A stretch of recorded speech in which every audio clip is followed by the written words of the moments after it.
Hello, हाय दोस्तों, कैसे हो? आज मेवाड़ के इतिहास में पार्ट 4 के बारे में हम बात करेंगे। तो पार्ट 4 के अंदर महाराणा कुंभा के बारे में बात करेंगे, जिनका शासनकाल 1433 से लेकर 1468 ईस्वी तक था। और इससे पहले हमने मेवाड़ के इतिहास के 3 पार्ट पढ़ लिए थे, जिसमें पहले पार्ट में बापा रावल और जयद्रथ सिंह, और सेकंड पार्ट में बापा रावल और अल्लट, और सेकंड पार्ट में जयद्रथ सिंह और के रतन सिंह। इसके अलावा थर्ड जो पार्ट था उसमें हमने हमीर और मोकल के बारे में पढ़ लिया था। और जैसे कि आप जानते हो, मोकल को जो जीलवाड़ा नामक स्थान पर हत्या कर दी थी, चाचा मेरा और महपा तीनों ने हत्या कर दी थी। उसके बाद में हंसा, उसकी जो माता थी हंसा, उसने मोकल वहाँ से भागता हुआ अपने जान बचाता हुआ मेवाड़ आया, और उसने अपनी माता हंसाबाई को बताया था कि इस तरह से पिताजी की हत्या कर दी गई है। इसके बाद में क्या होता है कि वो मोकल, मैंने थोड़ा उल्टा बोल दिया। मोकल की हत्या कर दी थी, कुंभा भागता हुआ था, और कुंभा भागता हुआ आने के बाद में अपनी माता हंसाबाई से कहता है कि पिताजी की हत्या कर दी है। फिर हंसाबाई अपने जो जोधपुर में जो शासक है रणमल, जोधा का जो भाई था रणमल, उसको बुलाती है शासक संरक्षण के लिए। और रणमल आता है, आने के बाद में वह महपा, मेरा और चाचा तीनों को हत्या करता है, और जो मोकल जो मारा था उसके हत्या का बदला लेता है। उसके बाद में वहाँ का मेवाड़ का शासक महाराणा कुंभा बन गया था। अब महाराणा कुंभा के बारे में बात करते हैं। इनका पिता का नाम था मोकल, और इसमें लिख रखा है कि माता है उसका नाम क्या था? माता का नाम है सौभाग्यवती परमा, और इसका संरक्षक, अब देखो जो मोकल है उसका संरक्षण कौन था? उसका संरक्षक था पहले कौन? रणमल। और कौन थी? हंसाबाई। ये जो महाराणा कुंभा है इसका संरक्षण कौन है? इसका संरक्षक है कौन? रणमल। और इसकी जो दूसरे संरक्षण वो कौन है? हंसाबाई। तो दोनों में हंसाबाई हंसाबाई आता है, लेकिन जो जिसको बोलते हैं प्राइवेसी प्राथमिकता देते हैं वो कौन है? रणमल है। ठीक है जी। उसके बाद में है रणमल की सहायता से महाराणा राणा कुंभा ने अपने पिताजी की हत्या का बदला लिया, जो मैंने आपको पहले बता दिया था। इसके बाद में लिख रखा है मेवाड़ दरबार में रणमल का प्रभाव बढ़ गया, उसने सुशोधन नेता राघवदेव चूड़ा का भाई को मरवा दिया। अब देखो होता क्या है कि एक्चुअली जो महाराणा कुंभा है वहाँ पे शासक बन गए। अब देखो रणमल ने मोकल की भी संरक्षण की थी, उसके बाद में महाराणा कुंभा उसको भी बचाया था, उसने अब उसने जो पिता था उसका हत्या का बदला लिया था। तो क्या है कि रणमल क्या है कि मेवाड़, बल्कि था वो जोधपुर का और मारवाड़ का शासक था, लेकिन क्या है मेवाड़ में उसकी धाक जम गई थी। वो अपने हिसाब से वो करता, तो मतलब एक तरह से कहने का मतलब ये है कि प्रभाव बढ़ गया था। और तो और उसने सिसोदिया के नेता राघवदेव चूड़ा का भाई उसको मरवा दिया। अब जो चूड़ा था वो कहाँ पे चला गया था? वो होशंगाबाद शाह के पास चला गया था। तो उसका जो छोटा भाई था, उसका चूड़ा का जो छोटा भाई था, उसको जो राघव देव, उसको भी उसने मरवा दिया। क्यों मरवा दिया? क्योंकि राघव देव क्या है कि वहाँ अपने मेवाड़ है उसके बारे में कोई बात कहता तो रणमल को ये बात बुरी लगती, तो रणमल को वो आंखों में चुभने लगा, तो राघव देव को भी मरवा दिया। फिर उसके बाद में क्या होता है कि ये सब घटना किसी ने देख लिया, उसने फिर किसी ने हंसाबाई को बताया कि इस तरह से हत्या कर दी गई है, चूड़ा का भाई जो राघव देव उसकी हत्या हो गई है। उसके बाद में हंसाबाई ने फिर सोचा कि ये तो प्रॉब्लम हो गई, मेरा भाई है, मोकल की भी रक्षा की थी, कुंभा की भी रक्षा की थी, हो सकता है कि ये अगले टाइम पे कुंभा को मार दे ये, क्योंकि इसको हो सकता है लालच आ गया हो। तो उसने क्या है कि फिर दोबारा जो रूट कर गया था या फिर वहाँ से भगा दिया था, कुछ ही मानो जो हंसा के कहने पर जो चला गया था होशंगाबाद, उसको वापस किसको बुलाया? चुंडा को बुला लिया कि चुंडा ये बात है, इस तरह चुंडा तैयारी बैठा था, तो चुंडा आराम से वापस आ गया और रणमल को भारमिली की सहायता से मरवा दिया। अब ये भारमिली आती है, भारमिली कौन है? देखिए जैसा कि भारमिली एक तरह से जो रणमल है उसकी प्रेमिका थी। कौन थी? प्रेमिका। तो रणमल को भारमली की सहायता से मरवा दिया। क्या एक्चुअली होता क्या है कि किसी टाइम पे जो रणमल था वो शाम को अपने अपने 2-4 पैक लगा के आराम से राजमहल के अंदर आया हुआ था। रणमल को क्या है, पता नहीं था कि आज क्या होने वाला है। तो एक्चुअली होता क्या है कि जो ये भारमली है, ये हंसाबाई ने भारमली से कहा कि तेरा जो प्रेमिका है वो है कौन? रणमल। और रणमल कभी भी कुंभा को मार सकता है। क्यों मार सकता है? क्योंकि उसने राघवदेव को मार चुका है। क्यों मार चुका है? क्योंकि हो सकता है उसे मेवाड़ का लालच आ गया हो सत्ता संभालने, सत्ता लेने का। तो इसलिए तू ही एक ऐसी है। बाकी जो रणमल है बहुत खतरनाक टाइप का था, डाकू टाइप का आदमी था। तो उसने सोचा कि जो ये क्या बोलते हैं, भारमली से बोला कि तू ही है जो इसको मार सकती है, क्योंकि तू इसके पास रहती है, तो हो सकता है इसको जहर दे के मरवा दे, हो सकता है इसको वाइन है मतलब जो शराब है उसके अंदर कुछ दे के मार दे, हो सकता है इसे धोखे से मरवा दे, लेकिन तू ही मार सकती है।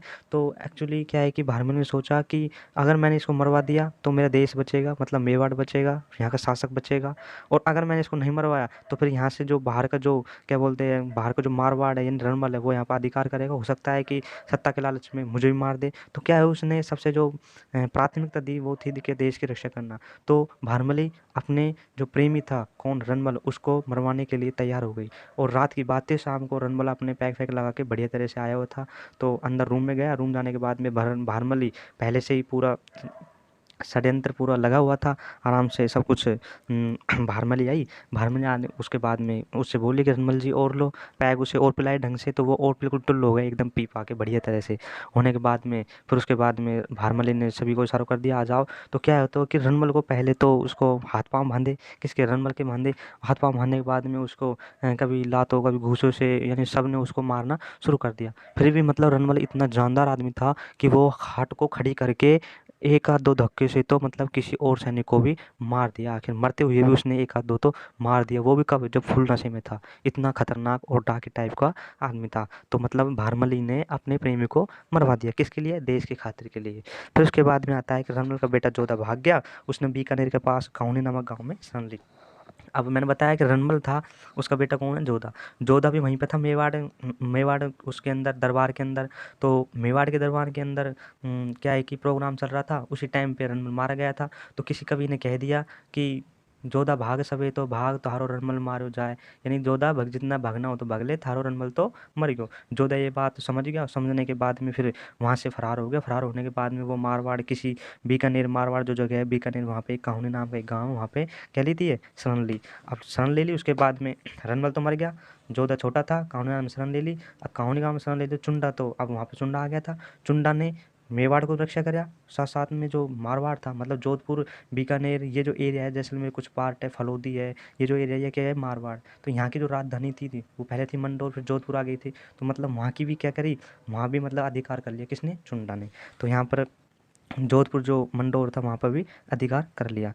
उसके बाद में अगली आते हैं आंवल बावल की संधि। अब देखो ये सबसे इम्पोर्टेंट है, चाहे आप आरएस की तैयारी कर रहे हो, चाहे आप किसी की भी तैयारी कर रहे हो, सबसे इम्पोर्टेंट है आंवल बावल की संधि।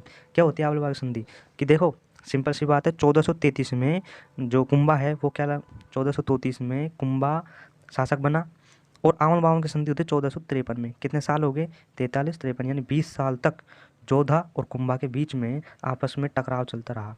जोधा कभी कुंभा को हराता है तो कभी कुंभा जोधा के ऊपर आक्रमण करता है, कभी बच जाता है तो कभी क्या, कभी काहुनी गाँव में शरण तो कभी कौन से गाँव में शरण। इसी तरह से टकराव चलता रहा, चलता रहा।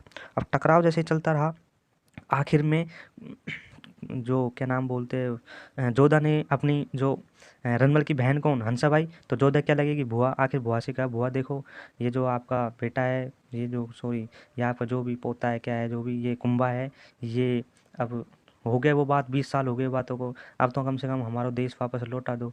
तो बाहर में वो सॉरी हंसाबाई ने सोचा चलो ठीक है, अगर तुम कह रहे हो 20 साल हो गए, चलो लौटाते हैं। तो लौटाते समय क्या है कि कुछ एक तरह से सीमा रखी।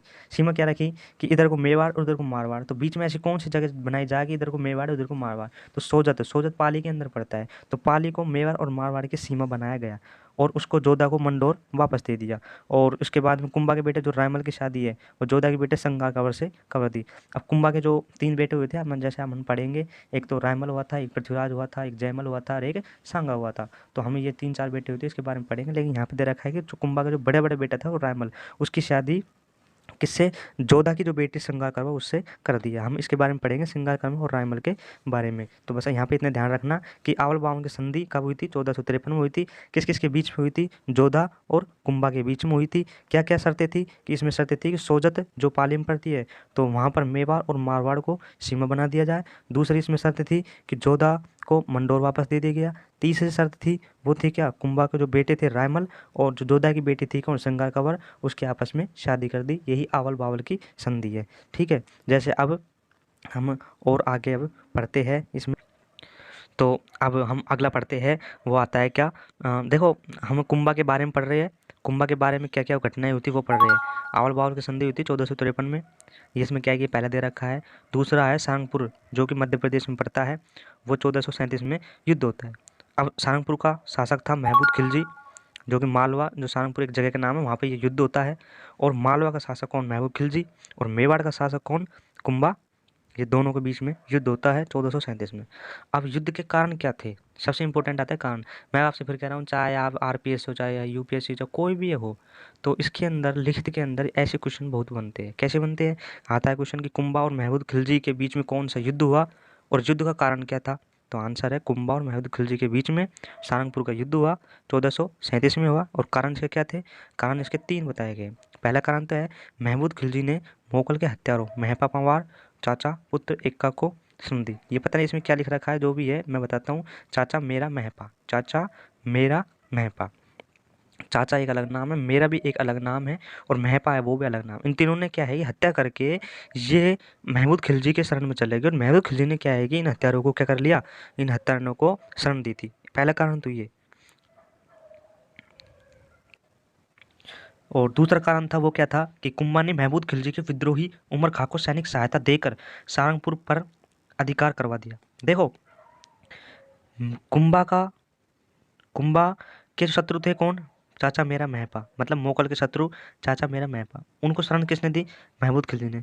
कुंभा ने शरण किसको दी, उमर खां को। और जो किसका विद्रोही था, महमूद खिलजी का। यानी कि एक ने शरण तो दूसरे का विरोधी दे रखा, दूसरे का विरोधी है वो एक को शरण दे रखा। तो इस तरह से आपस में शरण दी थी। तीसरा कारण क्या है, कुंभा तथा महमूद खिलजी के साम्राज्य विस्तार। ये देखो सबसे इम्पोर्टेंट बात, चाहे कोई सा कैसा भी पेपर हो, आपको ये सब चीज़ तो हर जगह 2 या 3 बातें तो एक कॉमन सेंस की बात ये दिखनी है कि देखो, जैसे मान लो मैं मान लो या आप मान लो, मैं चाहता हूँ कि आप ही मान लो, जैसे आप हो, आप एक बड़े राजा बन गए, तो आपकी भी इच्छाएं होती है, महत्वाकांक्षी इच्छाएं होती है। महत्वाकांक्षी इच्छा क्या होती है कि हाँ मेरा राज्य यहाँ तक सीमित है, तो मैं इसको और आगे बढ़ाऊँ। तो वही प्रकार की महत्वाकांक्षी इच्छा ही है। महमूद खिलजी चाहता है कि मेरा राज्य मेवाड़ को भी अब अंडर में ले लूँ, उससे आगे भी ले लूँ। कुंभा ये चाहता है कि मेरा मेवाड़ है उसके बाद में मालों को भी और शामिल कर लूँ। तो ये तो है ही है। इसके साथ में 2 कारण क्या थे, मैंने आपको बता दिया कि जो कुंभा के जो पिताजी मोगल हत्यारे कौन है, चाचा मेरा महपा, इन्होंने क्या कि महमूद इनकी हत्या करके महमूद खिलजी के अंदर वहाँ पे गए थे और महमूद खिलजी ने इनको शरण दी थी, तो उनको तो मार दिया कुंभा ने रणबल की सहायता से। और साथ साथ में महमूद खिलजी ने सोचा कि डर जा, तुझे तो मैं भी बताता हूँ, मेरे पिता के हत्यारों को तुमने शरण दी थी, इसलिए युद्ध हुआ। दूसरा युद्ध का कारण क्या था कि जो महमूद खिलजी था, इसने क्या है कि उमर खां जो क्या था, इसका विरोधी था, किसका, महमूद खिलजी का विरोधी। तो कुंभा ने उसको शरण दे रखी थी। तो ये कारण था। तीसरा कारण मैं आपको बता दिया, कुंभा महमूद खिलजी की साम्राज्य विस्तार की महत्वाकांक्षा है। युद्ध होता है, युद्ध में कुंभा जीत गया और महमूद खिलजी को गिरफ्तार कर लिया। अब इतिहासकार कुछ कहते हैं कि इसे एक छोटा सा जगह दे दिया, कुछ इतिहासकार कहते हैं कि इसको मार दिया गया, मतलब पता नहीं क्या, मतलब जो भी एक तरह से गिरफ्तार कर लिया गया। और जीत के बाद में महमूद खिलजी ने वो सॉरी जीत के बाद में जो कुंभा है उसने सारंगपुर युद्ध जीतने के बाद में, मैं जो लाइन बोल रहा हूँ इंपॉर्टेंट है और ये बड़ी काम की है। सारंगपुर सारंगपुर जो 1437 में हुआ था, किसके बीच में हुआ था, कुंभा और महमूद खिलजी के बीच में हुआ था। ठीक है, तो कुंभा इसमें जीत गया, महमूद खिलजी को गिरफ्तार कर लिया गया और गिरफ्तार कर लिया और जीत गया था। तो इसकी याद में कुंभा ने चित्तौड़ में विजय स्तंभ का निर्माण गया। सबसे इंपॉर्टेंट क्वेश्चन आता है, विजय स्तंभ का निर्माण किसने करवाया, क्यों करवाया, किसने करवाया, तो कुंभा ने करवाया। क्यों करवाया, सारंगपुर का युद्ध जीत गया। सारंगपुर युद्ध किसके मध्य लड़ा गया, सारंगपुर युद्ध कुंभा और जोधा के मध्य लड़ा गया। सारंगपुर युद्ध कब लड़ा गया, सारंगपुर का युद्ध लड़ा गया 1437 में। ठीक है जी। इसके बाद में हम अब आगे चलते हैं और आगे आता है चंपानेर की संधि। ये भी एक इम्पोर्टेंट यहाँ से कंटेंट बनता है। तो देखिए क्या होता है चंपानेर की संधि। ठीक है जी। देखिए चंपानेर की संधि है ये 1456 में होती है। देखो सिंपल सी बात है, 1433 में कुंभा राजा बनता है, 1437 में सारंगपुर का युद्ध लड़ता है, 1453 में आंवल बावल की संधि होती है। उसके जस्ट 3 साल बाद 1456 में क्या होती है, चंपानेर की संधि। किस किस के मध्य होती है, महमूद खिलजी और कुतुबुद्दीन शाह। अब देखो हमारे भारतीय राजा है राजपूत, उनमें एक सबसे बड़ी खासियत ये होती थी कि कोई भी सैनिक कोई भी शत्रु हो, अगर वो हमारे सामने हाथ जोड़कर अपनी जीवन की भीख मांग रहा है, राजपूत शासक होते थे वो क्या करते थे कि उस राजा कोई भी जैसे कोई भी शत्रु था, अगर वो भीख मांग रहा है तो उसे हम एक तरह से भीख ही दे देते, ये मान लो, उसे हम जीवन दान दे देते। इसी तरह से कुंभा ने भी महमूद खिलजी को गिरफ्तार कर लिया, उसके बाद में से छोड़ दिया। अब महमूद खिलजी के अंदर दिल में आग लग गई, क्या कि कुंभा ने मुझे गिरफ्तार कर लिया, गिरफ्तार करके मुझे छोड़ भी दिया, मेरा अपमान कर दिया। तो इसने क्या है कि गुजरात का एक शासक था कुतुबुद्दीन शाह, वहाँ जाके इसने संपर्क किया कि मैं कुतुबुद्दीन शाह आपस में दोस्ती करेंगे, दोस्ती करने के बाद में फिर अटैक करेंगे किसके ऊपर, कुंभा के ऊपर। तो देखो वही होता है, महमूद खिलजी जो मालवा का शासक था और कुतुबुद्दीन शाह जो गुजरात का शासक था, दोनों के बीच में संधि होती है। उस संधि का नाम चंपानेर की संधि कहलाती है। कब हुई थी? 1456 में हुई थी। उद्देश्य क्या था इसका? इसका उद्देश्य था राणा कुंभा को हराकर मेवाड़ के दक्षिण भाग पर गुजरात का अधिकार, मेवाड़ के खास भाग और अहिरवाड़ा पर मालवा का अधिकार करना।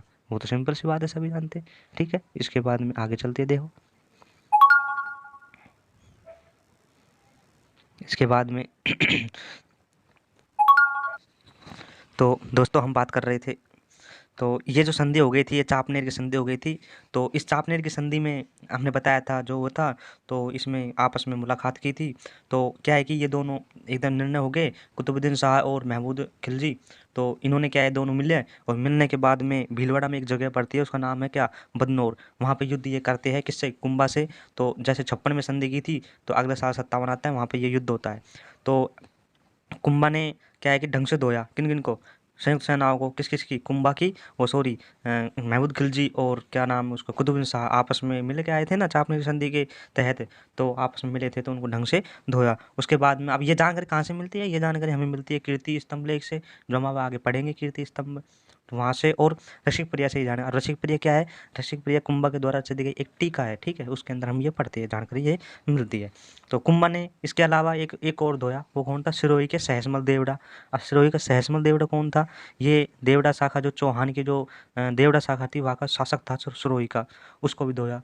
सहसमल जिसने सिरोही बसाया था 1425 में। तो वहाँ पे क्यों, कैसे धोया कि वो जब गुजरात से जब इधर को बदनौर साइड कौन कुंभा आ रहा था ना, तो रास्ते में क्या है कि चाय नाश्ते पानी करवाए थे, किसने करवाए थे? कुंभ उनने, सहसमल देवड़ा ने। तो साथ साथ में जब बदनौर का युद्ध हुआ, उसके बाद में कुंभा ने सोचा कि इनका जो साथ देने वाले कौन कौन थे, तो उसमें सहसमल देवड़ा भी आया था, तो उसको धोया था। तो थोड़ा बात याद रखना, सहसमल देवड़ा कौन था, ठीक है। इसके बाद में कुंभा के जो नरसिंह टोडिया के नेतृत्व में सेना भेजी थी, और तो सहसमल देवड़ा को हराया। तो ये तो कोई बात इंपॉर्टेंट नहीं है कि किसके से नेतृत्व में भेजी, कोई मतलब नहीं है, ये तो कोई वैसे ही एक्स्ट्रा है। बस ये ध्यान रखना, सिरोही को सहसमल देवड़ा को भेजा, वो हराया था। और सहसमल देवड़ा गुजरात के जो सुल्तान थे ना, कौन? कुतुबुद्दीन शाह, ये आते समय इसने सहायता की थी इसकी, ठीक है। अच्छा अब दूसरी, ये तो बात कन्फर्म समझ में आ गई कि कुतुबुद्दीन शाह, वो सॉरी महमूद खिलजी से तो युद्ध का कारण समझ आ गया। और कुतुबुद्दीन शाह का क्या कारण था? कुतुब शाह से कुंभा ने युद्ध किया। ये थोड़ी कि चापने संधि आई कि महमूद खिलजी कुतुबुद्दीन शाह के पास गया, जाने के बाद में उससे कह दिया कि हाँ चला अपना युद्ध करते हैं। तो कुछ ना कुछ कारण तो होगा कि कुतुबुद्दीन शाह और क्या बोलते हैं कुंभा, इनके बीच में पहले कुछ बात हुई। तो वो बात देखो कहाँ पे आती है, वो बात है नागरों के उत्तराधिकारी संघर्ष हुआ था, उसके दौरान ये बातें आती है। कौन सी आती है? देखो जिसमें ये बातें क्या आती है कि फिरोज खां की मृत्यु के बाद उसके बेटे शम्स खां, उसके भाई मुजाविद खां उत्तराधिकारी संघर्ष हो गया था। अब देखो नागौर है, उसके अंदर खान जो वंश चलता है, खान वंश के अंदर फिरोज खां थे कोई, खान वंश का। तो फिरोज खां, तो उसके दो बेटे हुए थे, फिरोज खां की मृत्यु हो गई थी, तो उसका एक तो शम्स खां हुआ था, दूसरा होता मुहाजिद खां। तो आपस में उत्तराधिकारी के लिए संघर्ष हुआ। तो कुंभा ने क्या है कि शम्स खां की सहायता की, किसकी सहायता की? शम्स खां की, और मुहाजिद खां को हरा दिया। कालांतर में यानी समय आने पर शम्स खां ने नागौर की किलेबंदी प्रारंभ की, और कुंभा को नागौर पर आक्रमण कर दिया। शम्स खां भाग करके कुतुबुद्दीन शाह के पास से गया। सो के एक बात मुझे ये है कि फिरोज खां कोई वहाँ पे शासक था नागौर के अंदर, वो उसकी मृत्यु हो गई। मृत्यु होने के बाद में दो भाई थे, शम्स खां और मुहाजिद खां, आपस में उत्तराधिकारी संघर्ष के लिए लड़ते हैं। तो कुंभा है, उन्होंने शम्स खां का साथ दिया, शम्स खां को राजा बना दिया। अब शम्स खां को लगा कि यार हम राजा बन गए, तो कहते हैं ना कि राजा बनने के बाद में कुछ अलग फीलिंग आती है।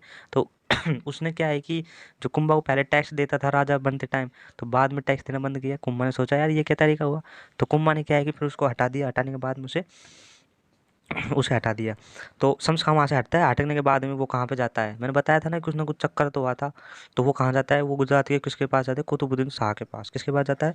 कुतुबुद्दीन शाह के पास। और आपस में सोचा कि कुतुबुद्दीन शाह और शम्स खां दोनों मिल करके मेवाड़ पर आक्रमण किया, लेकिन वो हार गए। हारने के बाद में फिर दोबारा इधर से फिर महमूद खिलजी आ गया, और कुतुबुद्दीन शाह आ गया, आपस में मिलकर फिर बदनौर का युद्ध किया, वहाँ पे भी हार गया। यानी कि 100 बात की बात है, कुंभा ने युद्ध बहुत किए इनके साथ में, आपस में पड़ोसी राज्यों के साथ में, लेकिन कोई मतलब नहीं निकला। ढंग से धोया कुंभा ने सबको, ठीक है। इसके बाद में दोस्तों हम आगे चलते हैं। अब देखो जो हम ये तो उसकी राजनीतिक स्थितियाँ होगी कुंभा की। राजनीतिक स्थितियाँ मतलब उसने राजा जब बना था तो उसने राजतंत्र में किस तरह से काम किए, किससे युद्ध किए, क्या क्या किए, तो वो तो हो गई राजनीतिक स्थितियाँ। उसके बाद में अब हम बात करते हैं किसकी, सॉरी गलती, तो कुंभा की सांस्कृतिक उपलब्धियाँ पढ़ेंगे। सांस्कृतिक उपलब्धि का मतलब ये होता है कि हम हमारे शासनकाल के दौरान किस तरह से आर्ट और कल्चर का काम करते हैं, तो वो सांस्कृतिक उपलब्धियों के अंदर आता है। तो सबसे पहले आता है स्थापत्य कला। स्थापत्य कला का मतलब होता है कुंभा ने अपने शासनकाल के दौरान क्या क्या स्थापनाएं करवाई थी। इसको सबसे पहली बात है कि राजस्थान का स्थापत्य कला का जनक किसे कहा जाता है, तो आंसर आता है कुंभा। तो याद रखने की बात है यहाँ पर। फिर उसके बाद में जो स्थापत्य कला के अंदर आता है वो सबसे इम्पोर्टेंट है, और उस वो इम्पोर्टेंट क्या है, वो है क्या, विजय स्तंभ। क्या है वो, विजय स्तंभ, जिसको हम कई नाम से जानते हैं। कीर्ति स्तंभ के नाम से जानते हैं, विष्णु ध्वज के नाम से जानते हैं, गरुड़ ध्वज के नाम से जानते हैं, है ना। और मूर्तियों का अजायब घर जानते हैं, भारतीय मूर्ति कला का विश्वकोश, यानी इन्हें हम इसके अलावा ये नाम से भी जानते हैं। देखो फिर से बता रहा हूँ मैं कि स्थापत्य कला के बारे में बताया कि विजय स्तंभ, उसने सबसे पहले इसकी शानदार शैली, एक शानदार तरीके से स्थापत्य कला था उसके बारे में बता रहा है। तो वो क्या है कि इसे राजस्थान का अच्छा स्थापत्य कला का जनक कहा जाता है। तो सबसे पहले इसने विजय स्तंभ का निर्माण कराया। विजय स्तंभ के बहुत सारे नाम मिलते हैं, जैसे कीर्ति स्तंभ, विष्णु ध्वज, गरुड़ ध्वज, मूर्तियों का अजायब घर, भारतीय मूर्ति कला का विश्वकोश। कीर्ति स्तंभ इसलिए रखा है क्योंकि यह, कीर्ति मतलब होता है यश, यानी यह सारंगपुर का युद्ध जीता था, उसके बाद में यश प्राप्त हुआ था, तो इसलिए इसका कीर्ति स्तंभ रखा है। विष्णु ध्वज, क्योंकि कुंभा खुद एक भागवत, हम आगे पढ़ेंगे कुंभा की उपाधि उसके अंदर उसे भागवत भी कहा गया है। भागवत तो एक तरह से मतलब विष्णु भगवान का ये भक्त था, तो इससे इसलिए विष्णु ध्वज। गरुड़ ध्वज, जो विष्णु भगवान है उसका जो वाहन है वो गरुड़ था, इसलिए इसका नाम गरुड़ ध्वज रखा। मूर्तियों का अजायब घर, क्योंकि इस ये जो कीर्ति स्तंभ बोल दो या फिर विजय स्तंभ, इसके अंदर बहुत सारी मूर्तियाँ, बहुत सारी, कभी आप देखने जाओ चित्तौड़गढ़, तो वहाँ पे आप चित्तौड़गढ़ किले के अंदर बीचों बीच में लगा हुआ है, वहाँ पे बना हुआ है, तो वहाँ पे देखो तो आप बहुत सारी मूर्तियाँ, इसलिए इसको मूर्तियों का अजायब घर बोलते हैं। फिर उसके बाद में इसको लास्ट है, इसको भारतीय मूर्ति कला का विश्वकोश। अब चूंकि हम जानते हैं कि बहुत सारी मूर्तियाँ लगी हुई है, अब मूर्ति लगी है तो कोई किस हिसाब से बना रखी है, कोई किस हिसाब से बना रखी है, तो सभी अलग अलग हिसाब से बना रखी है। तो इसलिए यहाँ पर मूर्ति, तो मूर्ति कला यानी मूर्ति बनाने की जो कला है उसका भी विश्वकोश इसके अंदर समाया हुआ है। उसके बाद में इसे गोपी शर्मा है, उसने हिंदू देवी देवताओं को सजाया हुआ एक वैसे संग्रहालय बताया। गौरीशंकर हीराचौद ने इसे क्या बताया, पौराणिक देवता को अमूल्य कोष दिया। तो यहाँ पर कोई इम्पोर्टेंट नहीं है, ये तो कोई खास नहीं है, इसे किसने क्या बताया क्या बताया, बस ये ध्यान रखने की, वो ध्यान रखने की बात ये है कि ये 9 मंजिल का है। कितने मंजिल का है ये, 9 है। इसकी जो चौड़ाई है वो 30 फुट है, लंबाई इसकी 22 फीट है, इसकी जो लंबाई है वो 122 फीट है, चौड़ाई इसकी 30 फीट है।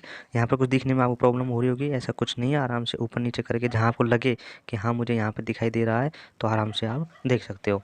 और इसकी जो 8वीं मंजिल है वहाँ पर कोई मूर्ति नहीं है, 9वीं मंजिल है, सॉरी 3री मंजिल है, वहाँ से 9 बार अरबी भाषा में अल्लाह शब्द लिखा हुआ है। अब देखो तुम्हारे मन में भी ये संशय आ रहा होगा कि 3री मंजिल है उसके 9 बार अरबी भाषा में, ध्यान रखना अरबी भाषा में, ठीक है, और कितनी बार, 9 बार क्या लिखा हुआ है, अल्लाह। अब तुम्हारे सभी मन में ये आ रहा है कि अल्लाह अल्लाह अल्लाह क्यों लिखा हुआ है, तो इसका मुख्य कारण क्या है कि पहले के जो राजा महाराज थे, हिंदू राजा महाराज थे, कोई भी अपनी चीज़ बनवा देते थे वहाँ पर मुस्लिम कोई ऐसी चीज़ बनवा के बनाते थे वो, ताकि कोई मुस्लिम आक्रमणकारी आकर के ये अल्लाह शब्द दिखना, कोई मुस्लिम कोई प्रतीक दिखना, देख करके वो क्या है कि इन चीज़ों को नुकसान नहीं पहुंचा पाए, इसलिए क्या है कि इस तरह से वो लिख देते थे। ठीक है, तो इतिहासकार का तो मानना यही, बाकी सब अपने अपने अपने हिसाब से देखो क्या है, लेकिन हमारे इतिहासकार यही कहते हैं भाई यही कारण था। ठीक है, अच्छा अब इसका उसके में वास्तुकार, वास्तुकार का मतलब होता है इसको बनाने वाला, कौन होता है इसका बनाने वाला, और इसका वास्तुकार है जैता पूंजा पोमा नापा। ध्यान रखना इसके वास्तुकार जैता पूंजा पोमा नापा, कौन कौन, जैता पूंजा पोमा नापा। देखो बार बार आप किस चीज़ को बार बार रिपीट करोगे तो आपका आराम से याद होगा, जैता पूंजा पोमा नापा। और अच्छा ये तो वास्तुकार है, अब वास्तुकार है क्या, तो इसकी 5वीं मंजिल है उसके अंदर वास्तुकारों के नाम है। ठीक है, देखो तो फिर दोबारा बताता हूँ, 8वीं मंजिल पर कोई मूर्ति नहीं है, 3री मंजिल पर 9 बार अरबी भाषा में अल्लाह शब्द लिखा हुआ है, जो 5वीं मंजिल है वहाँ पर वास्तुकारों के नाम हैं। इनके वास्तुकार कौन कौन है? जैता, पूंजा, पोमा, नापा इनके वास्तुकार है। अच्छा, कीर्ति प्रशस्ति जिसको विजय विजय स्तंभ भी कहते हैं, उसके लेखक कौन है? अत्रि और महेश भट्ट इसके लेखक है। यानी कि इसके अंदर जो भी कोई लिखी हुई चीज़ है उसको लिखने वाला कौन है? अत्रि और महेश भट्ट। उसके बाद में क्या होता है कि ये कीर्ति स्तंभ, इसके ऊपर कभी बिजली गिरी थी तो उसके बाद में ऊपरला जो भाग है वो थोड़ा क्षतिग्रस्त हो गया था। इसलिए मेवाड़ के किसी को महाराजा स्वरूप सिंह, तो हम आगे चल के पढ़ेंगे महाराजा स्वरूप सिंह के बारे में, तो उसने क्या है इसका पुनर्निर्माण करवाया। उसके बाद में गोपी शर्मा ने क्या कहा, गौरीशंकर हेमचंद ओझा ने क्या कहा, इसी प्रकार से हम जानते हैं जेम्स टोड के बारे में। थोड़ी सी यहाँ पे जेम्स टोड के बारे में आपको थोड़ा विस्तृत रूप से बता देता हूँ। सॉरी,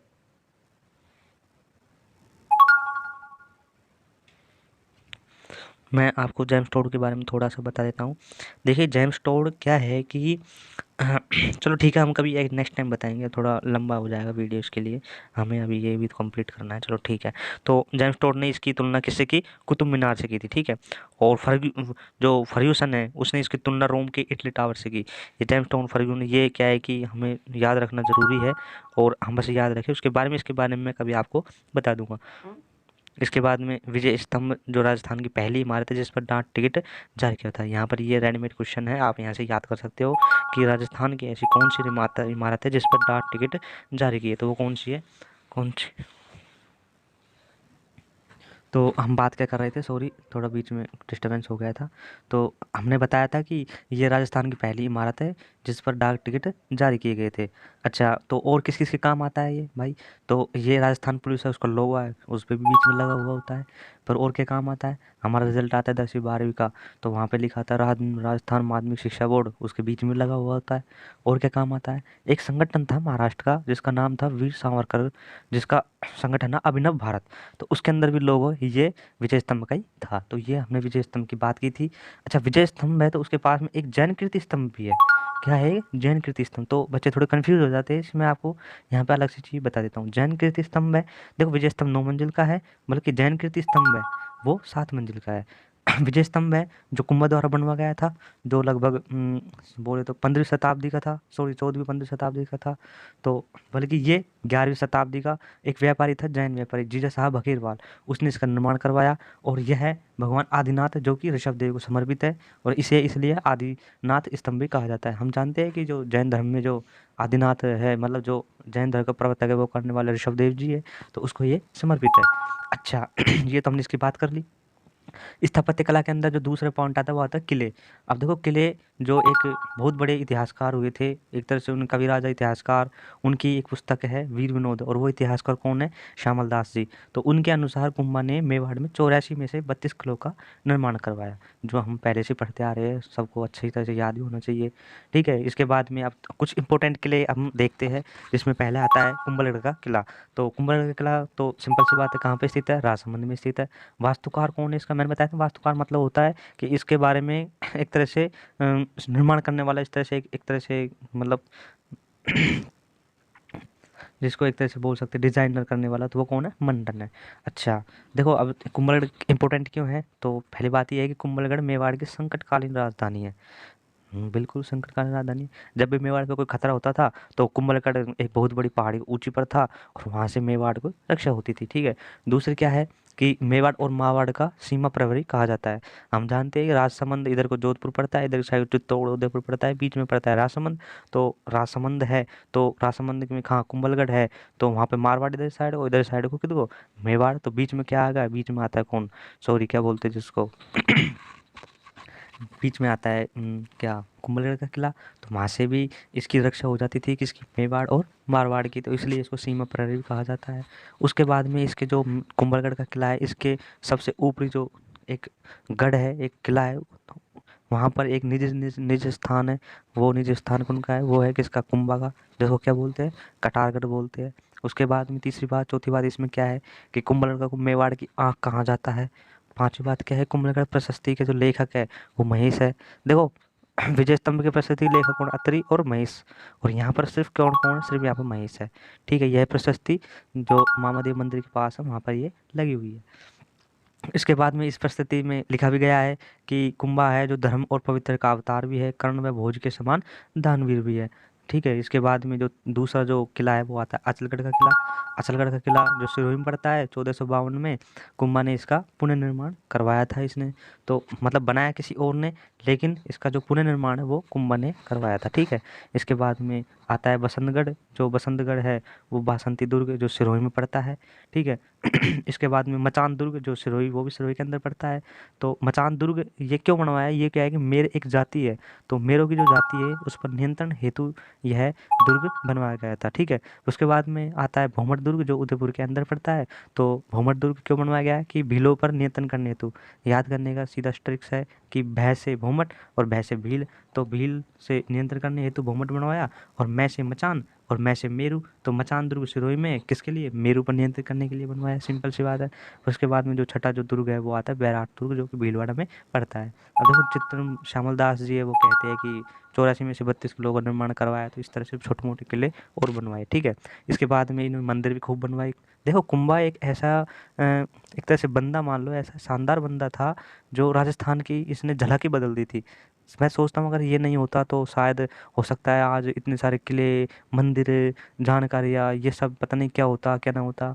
एक बहुत शानदार हमारे राजपूत राजा पैदा हुए थे, बहुत शानदार इन्होंने चाहे संस्कृति का क्षेत्र हो, चाहे राजनीतिक क्षेत्र हो, चाहे आर्थिक हो, सभी तरह के हम पढ़ेंगे तो देखते क्या है, ठीक है। इसके बाद में हम मंदिर की बात कर रहे हैं तो मंदिर के अंदर इसने चित्तौड़गढ़ है उस और कुंभलगढ़ और अचलगढ़, देखो तीन, चित्तौड़गढ़, कुंभलगढ़, अचलगढ़, गढ़ीगढ़ आ रहा है समझ में, ठीक है। चित्तौड़गढ़, कुंभलगढ़, अचलगढ़, वहाँ पर विष्णु भगवान के कुंभ स्वामी मंदिरों का निर्माण करवाया। उसके बाद में एक लिंग जी, कौन, एक लिंग जी, इसने एक लिंग जी जो विष्णु मंदिर है, मीरा मंदिर, उसका निर्माण करवाया, ठीक है। इसके बाद में आगे चलते इसने श्रृंगार चौरी जो शांति, जिसका दूसरा नाम शांतिनाथ जैन मंदिर है, इसका भी निर्माण करवाया, ठीक है। और इसका सॉरी इसका निर्माण इसका टाइम पे निर्माण हुआ था, लेकिन करवाया किसने, वेल का भंडारी।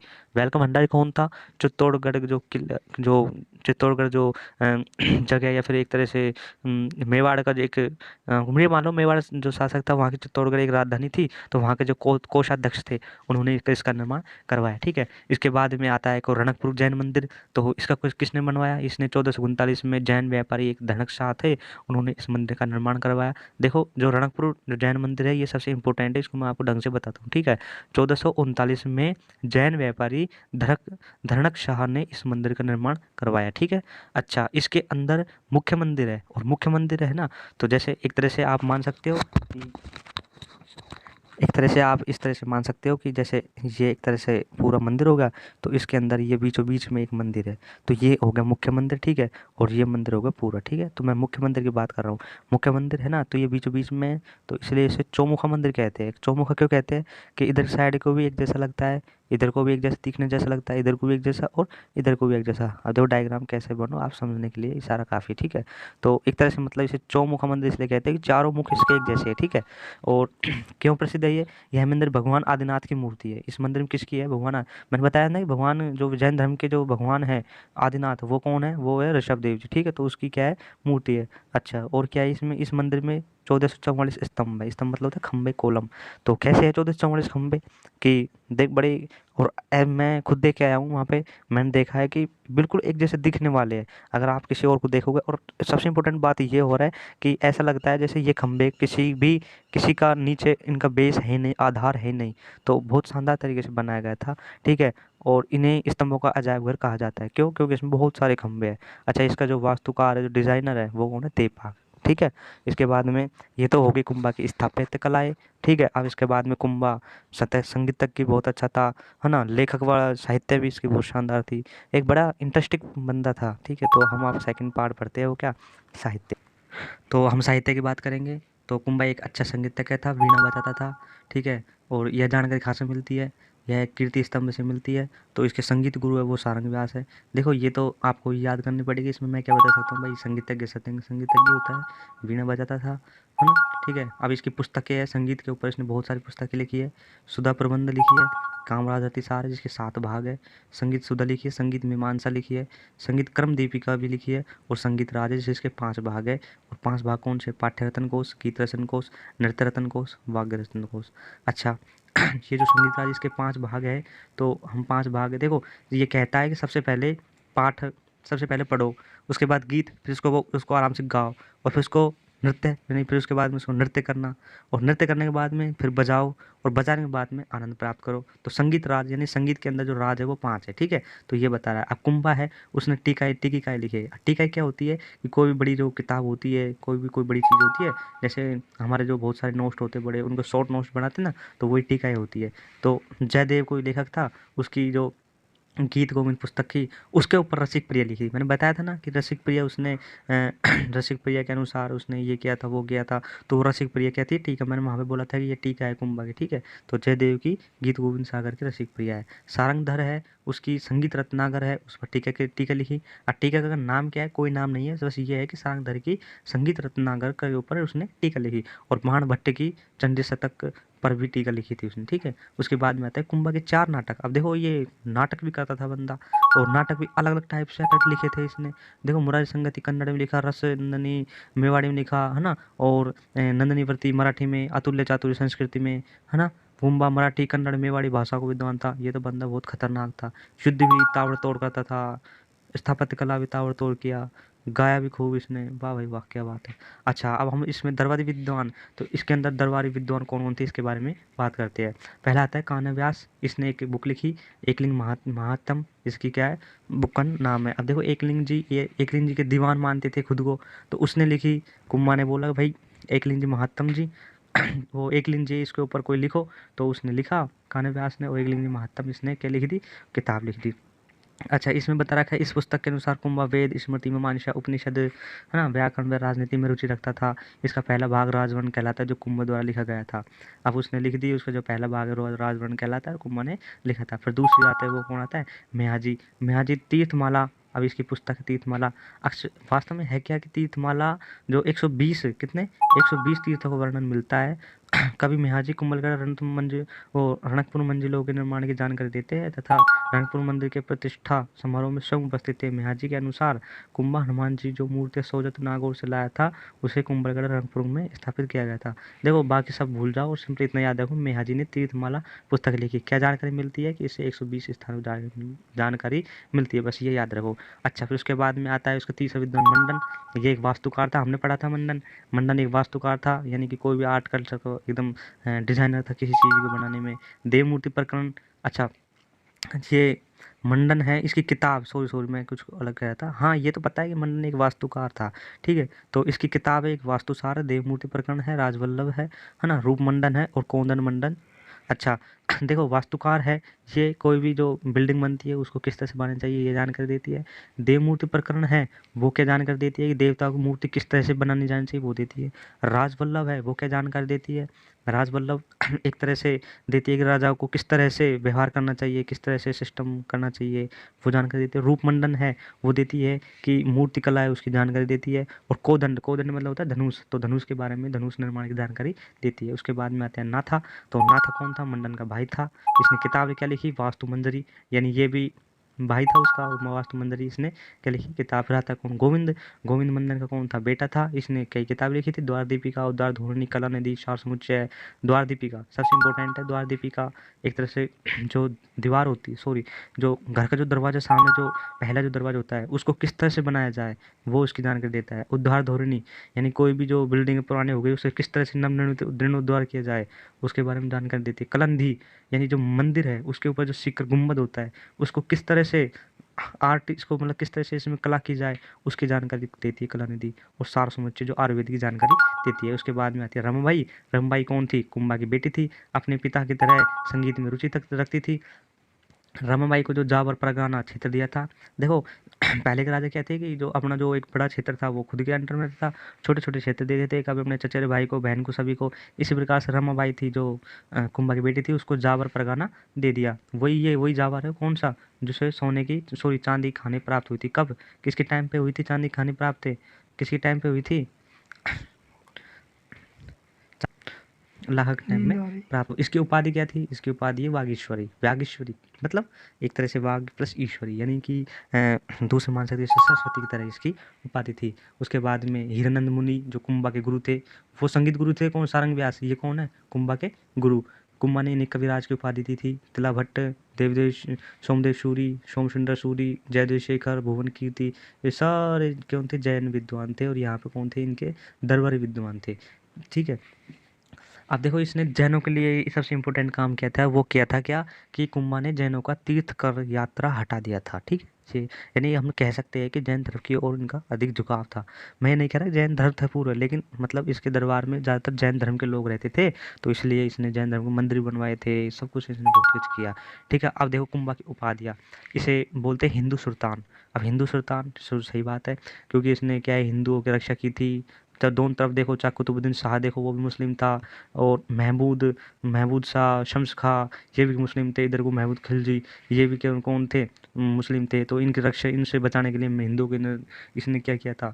रक्षा की थी, इसलिए क्या बोलते हैं? हिंदू सुल्तान। फिर उसके बाद में अभिनव भारताचार्य, नव्य भारत। अब देखो पहले कोई विद्वान जो संगीतज्ञ था, एक उसका नाम था अभिनव भारताचार्य, तो उसकी तरह ये संगीत बजाता था, संगीत में इसकी रुचि थी, तो इसलिए उसका नाम, इसकी जो उपाधि उसे अभिनव भारताचार्य भी कहते हैं। राणा रासो, अब देखो देखो चाहे पृथ्वीराज रासो हो, चाहे कोई सा भी हमीर रासो हो, चाहे हमीर महाकाव्य हो, रासो का मतलब होता है साहित्य। तो इसने राणा कुंभा है, तो इसने खुद ने खुद के साहित्य लिखे, इसलिए इसे राणा रासो की उपाधि दी। हाल गुरु, हाल गुरु क्यों? क्योंकि हाल का मतलब होता है क्या? पहाड़ पर्वत, यानी पहाड़ी जो किले थे उनको जीतने वाला था ये, इसलिए इसे हाल गुरु के नाम से कहते हैं। चाप गुरु, चाप मतलब होता है धनुष, तो धनुष में भी खूब ये धनुधर था, इसलिए इसे चाप गुरु कहते हैं। परम भागवत, मैंने कहा था ना, विष्णु ध्वज, गरुड़ ध्वज, ये सब क्या है? विष्णु भगवान के प्रतीक है। और ये खुद क्या मानता था? विष्णु भगवान का भक्त, इसलिए इसे उपाधि थी इसको। तो परम भक्त की भी उपाधि थी वो, सॉरी परम भागवत की। आदि वराह, आदि वराह हम जानते हैं विष्णु भगवान के दूसरा रूप है, तो वो आदि वराह की क्या थी? उपाधि थी। उसके बाद में इसका जो अंतिम है, अब देखो हर चीज़ का पता नहीं क्या क्या है क्या नहीं है। तो कुंभा है तो उसकी हत्या कर दी, ना कि मरा नहीं था बल्कि उसकी हत्या कर दी। और किसने की? उसके बेटे ने। किसने? उदा ने। किसके अंदर थी? कुंभलगढ़ किले में अंदर की हुई। तो हमने उसको, उसने बेटा है, उसने हत्या कर दी। देखो कितना अच्छा शासक था। मैं तो ये सोच रहा हूँ कि शायद कुंभा और दिन जीवित रहता तो जाने क्या क्या करता, पर पता नहीं क्या हुआ क्या ना हुआ। वो ऐसा माना जाता है कि वो विष्णु, सॉरी हनुम महादेव जी, यानी कि शिवलिंग एक तरह से 6 फीट का ऊंचा था। कितना फीट? 6 फीट ऊंचा शिवलिंग था। और वहाँ कुंभा बैठ करके पानी चढ़ाता था। तो सोचो कुंभा कितना भयानक और तगड़ा आदमी था। तो उसके पीछे से आकर के हत्या कर दी किसने? उदा ने। उदा ने हत्या कर दी। फिर उसके बाद में इसका रायमल पृथ्वीराज है ना, और क्या नाम है वो क्या कहते हैं उसको, महाराजा सांगा, है ना, ये सभी 3 4 भाई थे, आपस में ये भाई थे। तो इनमें आपस में युद्ध सा होता है। इसकी आगे कहानी जैसे से आएगा मैं आपको बताऊंगा। तो आज तक इतना, इसके लिए थैंक यू। और मेरा जो चैनल है, अगर आपको अच्छा लगा, पढ़ाने का तरीका अच्छा लगा, तो सब्सक्राइब और लाइक ज़रूर करना। और बस ऐसे ही आपको नोटिफिकेशन मिलता रहेगा। Thank you so much.